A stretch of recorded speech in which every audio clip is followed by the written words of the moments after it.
الله يا الله. Bismillahirrahmanirrahim.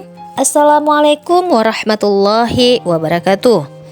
Syukur alhamdulillah kita bisa berjumpa lagi di channel ini. Salawat dan salam tak lupa kita sanjung sajikan ke pangkuan Nabi besar Muhammad sallallahu alaihi wasallam. Allahumma sholli ala sayyidina Muhammad wa ala ali sayyidina Muhammad.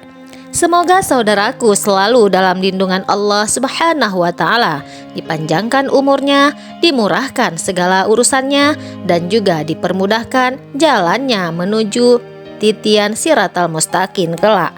Amin ya rabbal alamin. Sahabat beriman yang dirahmati Allah Subhanahu wa Ta'ala, berikut ini adalah 10 tanda-tanda kiamat besar yang disebutkan oleh Rasulullah Sallallahu Alaihi Wasallam. Hadis ini disebutkan dan disepakati oleh para ulama sifatnya teracak karena cukup banyak dalil-dalil lain yang mengurutkan kejadian itu. Urutan yang pertama dari 10 ini adalah keluarnya Dajjal. Ini adalah urutan yang pertama. Kata Dajjal diambil dari kata-kata Dajjalah yang berarti kekacauan. Ciri-ciri Dajjal disebutkan dalam banyak hadis yang sahih adalah mata kanannya yang paling pertama rusak, seperti anggur yang sudah kering.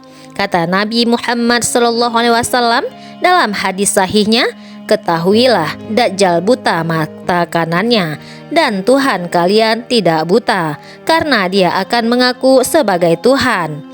Kemudian dia orangnya memiliki kulit yang kehitam-hitaman serta memiliki dahi yang lebar. Setiap orang beriman bisa membaca di dahinya yang tertulis dengan 3 huruf, yaitu kafara. Semua orang yang mengerti tulisan Arab ataupun orang yang tidak bisa bahasa Arab akan tahu dan bisa membaca itu, yaitu kafara atau kufur. Rambutnya keriting dan orangnya tinggi besar. Kata Nabi Muhammad SAW, jika kamu mendengar Dajjal keluar di suatu lokasi, maka menghindarlah, walaupun kalian harus lari ke gunung.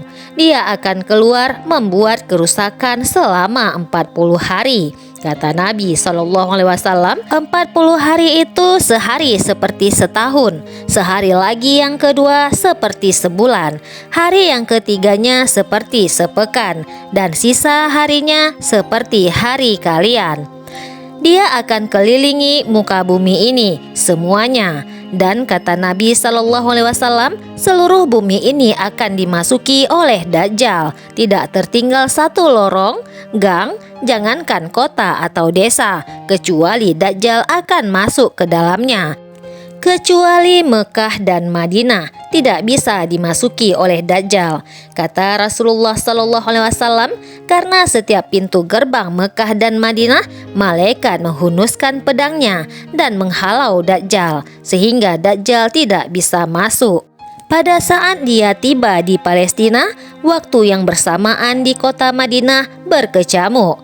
Kaum muslimin sepakat semua keluar untuk mengejar Dajjal dan membunuhnya.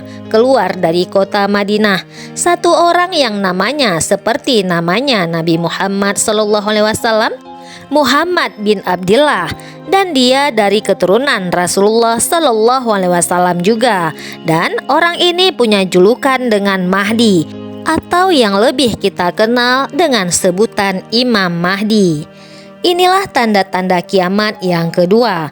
Pada saat dia tiba di Mekah, dibaiatlah oleh banyak kaum muslimin yang tidak disebutkan jumlah pasukannya. Maka terbentuklah pasukan jihad yang mengejar Dajjal menuju ke Palestina. Lalu keluar tanda-tanda kiamat yang ketiga, langsung berentetan semua tanda-tanda kiamat besar. Kemudian tanda kiamat ketiga adalah pada saat pasukan Imam Mahdi dengan pasukan jihad itu tiba di Darul Baido. Hadis menyebutkan di masjid itulah Imam Mahdi mampir salat asar bersama pasukannya.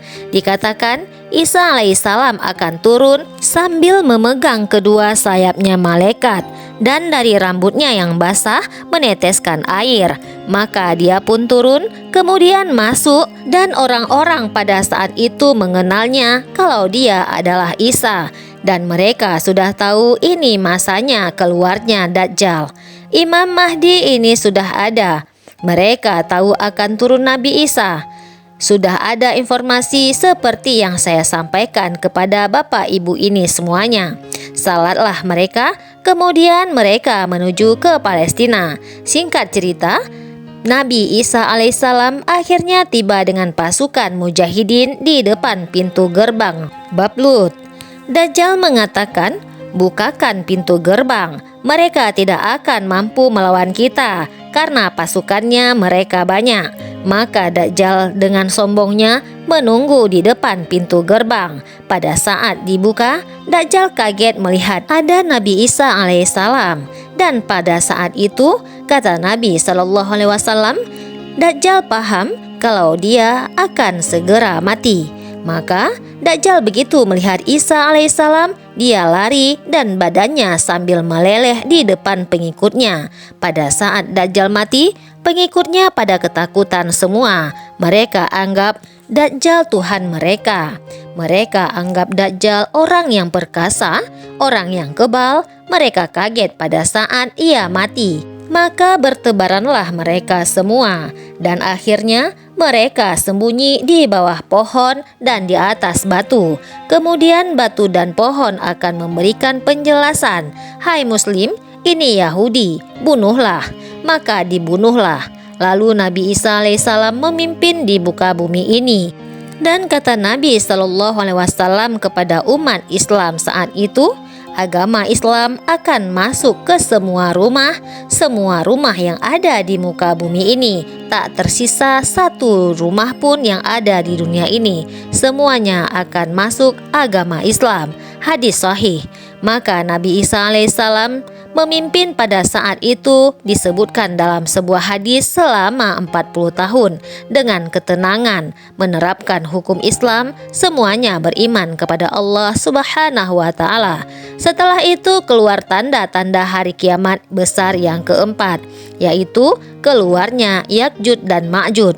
Nabi SAW sebutkan ciri-ciri mereka, mata mereka kecil sehingga mata mereka kelihatan seperti mata sipit, tapi bola matanya besar. Mereka memiliki rambut yang keriting dan mereka memiliki postur tubuh yang umumnya seperti postur manusia. Kadang hadis yang berbunyi, mereka akan mendatangi sebuah sungai, kalau tidak salah namanya adalah Sungai Tiberias. Airnya banyak mengalir. Kata Nabi SAW, mereka semua meminum air sungai itu, dan yang terakhir dari mereka datang sudah tidak dapat air lagi. Artinya air sungainya habis diminum. Bayangkan berapa banyak jumlahnya pada saat itu. Nabi SAW mengatakan, Allah berfirman kepada Isa, berkata, "Wahai Isa, aku akan mengeluarkan hamba-hambaku yang tidak ada seorang pun dari kalian yang bisa mengalahkannya, termasuk Isa alaihissalam. Tidak bisa mengalahkan, maka selamatkanlah dirimu bersama dengan pengikut-pengikutmu ke Gunung Tur." Ciri khasnya, kata Nabi Muhammad SAW, mereka memakan apa saja, jadi bukan seperti manusia normalnya. Mereka membunuh semua yang bukan seperti mereka. Sampai-sampai kata Nabi Muhammad SAW, tidak ada yang bisa mengalahkan mereka, dan jumlah mereka sangatlah banyak. Salah seorang di antara mereka tahu dia akan mati kalau sudah punya 1000 anak. Kata Nabi SAW, hadis riwayat Bukhari, kecelakaanlah bagi orang-orang yang ada di Jazirah Arab. Kemungkinan besar makna ini adalah tempat mereka dekat dengan Jazirah Arab. Kata Nabi SAW, kecelakaanlah bagi orang-orang yang tinggal di Jazirah Arab, karena telah terbuka dari lubang Ya'juj Ma'juj sebesar ini. Rasulullah memberikan isyarat dengan jari, ibu jari sama jari tengahnya. Mereka sudah bisa melihat keluar. Pada saat mereka keluar, maka mereka akan mulai membuat kerusakan. Kata Nabi SAW, riwayat Imam Bukhari, bahwasanya Ya'juj dan Ma'juj akan membunuh siapapun yang mereka temui. Bahkan pada saat mereka sudah merasa menguasai bumi, mereka melepaskan anak-anak panah mereka ke langit. Lalu Allah menurunkan anak-anak panah mereka sebagai fitnah, dipenuhi dengan darah. Maka mereka berkata, "Kami telah membunuh semua yang ada di bumi dan semua yang ada di langit." Kata Nabi SAW, Allah lalu mengizinkan Isa untuk berdoa kepada Allah agar memusnahkan mereka. Maka Isa alaihissalam pun akhirnya berdoa meminta kepada Allah Subhanahu wa Ta'ala agar mereka semua dimusnahkan. Maka pada saat itu pun Allah Subhanahu wa Ta'ala menurunkan kepada mereka hama. Sebagian hadis menyebutkan serangga kecil seperti cacing. Banyak sekali yang menimpa tubuh mereka, setiap orang satu, dan itu membuat mereka mati. Kemudian setelah itu Isa alaihissalam memimpin lagi di muka bumi ini sampai beliau meninggal. Setelah beliau meninggal, kembali lagi sebagian besar manusia berbuat kekufuran. Maka Allah Subhanahu wa Ta'ala keluarkan tanda-tanda kiamat yang kelima. Yang kelima ini adalah keluarnya hewan atau binatang melata. Binatang melata ini disebutkan dalam hadis yang sahih riwayat Bukhari bahwasanya Allah akan keluarkan, tapi tidak disebutkan dari bumi mana dia keluar. Keluar hewan melata yang bisa berbicara seperti manusia dan badannya dipenuhi dengan bulu. Wallahu a'lam bishawab. Kemudian dia datangi orang-orang yang kufur dan menasihati serta mengingatkan mereka yang tidak mau beriman. Dalam hadis dikatakan, bagi mereka yang tidak mau beriman akan dicap oleh hewan tersebut. Wallahu a'lam bishawab, dicap seperti apa, dan menasihati dan mengingatkan mereka sehingga ketahuan mana yang kafir dan mana yang beriman. Kemudian dia keliling di bumi ini, tapi tidak disebutkan berapa lama. Kemudian Allah melenyapkan si dabbah ini. Kemudian turun tanda-tanda kiamat yang keenam. Tanda-tanda kiamat yang keenam, 7, 8 itu berentetan semua. Longsor besar terjadi di timur, di barat, dan di Jazirah Arab. Ini tanda-tanda kiamat yang terjadi serentak. Setelah tanda yang ke-8, kemudian terjadilah tanda yang ke-9, yaitu keluarnya api dari negeri atau dari kota Aden. Kota Aden ini berada di daerah Yaman. Hadis ini menjelaskan tentang masalah api yang keluar ini, artinya api bukan main-main. Ini bukan kebakaran sebuah masjid ataupun sebuah bangunan 10 tingkat. Tapi api ini bisa menghalau manusia untuk jalan karena panasnya. Sebagian riwayat menjelaskan api tersebut akan berdiri seperti gunung yang sangat besar dan dari seluruh pelosok dunia akan kelihatan, yang akhirnya akan menggiring atau menghalangi orang-orang untuk jalan. Sebagian hadis mengatakan mereka tidak bisa jalan, tidak bisa ada penerbangan, tidak ada orang yang jalan karena panas dari api tersebut, dan itu memungkinkan akan keluar suatu waktu. Wallahu a'lam kapan terjadinya. Dan yang terakhir adalah tanda-tanda kiamat sebelum ditiupnya sangkakala adalah terbitnya matahari dari tempat terbenamnya, dan ini sudah terakhir sekali. Makanya kata Nabi SAW, tobat akan diterima sebelum matahari terbit dari tempat terbenamnya.